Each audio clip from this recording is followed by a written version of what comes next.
Welcome to today's market report. US stocks closed higher on Friday in volatile trade to snap a four-session losing streak as investors wrestled with a mixed jobs report and comments from Federal Reserve officials on the pace of interest rate hikes. The S&P 500 and the Nasdaq each rose as much as 2% in the early stages of trading, while the Dow Jones climbed as much as 1.9% on the heels of the closely watched labour market report, before pairing gains and briefly falling into negative territory.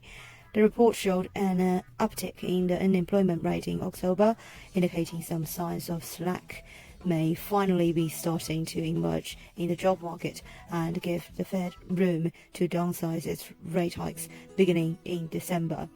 The data also showed average hours earnings rose slightly more than expected, as did job growth, pointing to a labour market that largely remains on firm footing.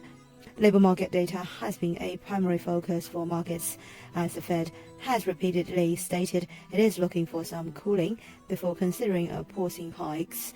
Hawkish comments from the Fed Chair Jerome Powell on Wednesday increased worries the central bank could keep boosting interest rates for longer than previously expected and put further pressure on stocks. Fed officials echoed Powell's comments about potentially decreasing the size of rate hikes in the future, but needing to continue to raise rates for a longer period of time and potentially above the 4.6% level, and the central bank penciled in at its September meeting.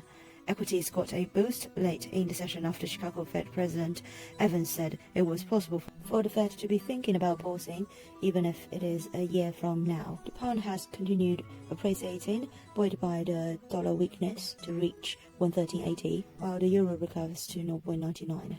This is today's market news. Thanks for listening. We'll see you next time.